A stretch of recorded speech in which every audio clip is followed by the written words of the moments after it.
Olá pessoal, vamos a mais uma questão do Enem 2013. Essa questão diz que a lei da gravitação universal de Isaac Newton estabelece a intensidade da força de atração entre duas massas. Ela é representada pela expressão F é igual a G vezes M1 vezes M2 dividido por D ao quadrado, onde M1 e M2 correspondem às massas dos corpos, D é a distância entre eles, G é a constante universal da gravitação e F é a força que um corpo exerce sobre o outro. O esquema representa as trajetórias circulares de 5 satélites de mesma massa orbitando a Terra. Então, tem o satélite A, o B, o C, o D e o E, sendo que o A está mais longe da Terra do que o satélite E. Qual gráfico expressa as intensidades das forças que a Terra exerce sobre cada satélite em função do tempo? Bom, primeiro vamos analisar essa fórmula. Nessa fórmula a gente tem informação de que se as massas são constantes, então as massas dos satélites são todas iguais, a massa da Terra não vai mudar, então a massa M1 é constante, a massa M2 é constante e G é também uma constante. Então a única coisa que pode mudar aqui é a força e a distância. A gente vê então, através dessa fórmula, que se a distância aumenta, a força diminui. E o contrário é verdadeiro. Se a distância diminuir, a força vai ser maior. Se a gente pegar um satélite individual, a gente sabe que a trajetória dele em relação à Terra é circular. O que a gente vai ter?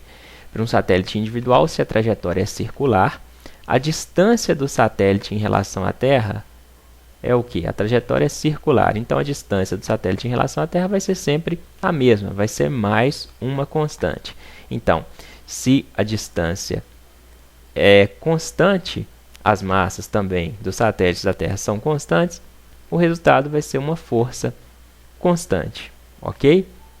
O resultado vai ser uma força constante. As forças não mudarão ao longo do tempo. Isso a gente já pode ficar então entre a letra A e a letra B, que mostram que com o passar do tempo as forças de cada um dos satélites é constante. Então, se a gente pegar o satélite E, por exemplo, no tempo inicial a força é uma, num tempo mais avançado a força é a mesma. Ao contrário da alternativa D, por exemplo, em que a gente pegar num ponto inicial a força é uma, num ponto mais avançado de tempo a força já está muito maior. Então, a gente já exclui a letra C, a letra D e a letra E. Agora, se a gente comparar os diferentes satélites, né, quanto maior for a distância em relação à Terra, menor será a força. O que a gente conclui a partir disso? O satélite E, que é o que está mais próximo à Terra, a distância dele em relação à Terra é menor. Então, a força que ele vai exercer sobre a Terra vai ser maior do que, por exemplo, a força do satélite A, que está muito mais longe. Ok? Então, a força do E é maior, a força do A é menor e essas forças são constantes.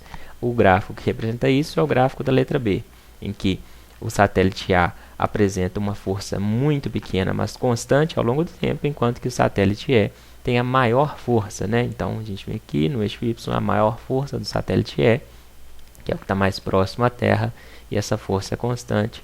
Resposta, letra B, de boa resposta. É isso, pessoal. Até a próxima.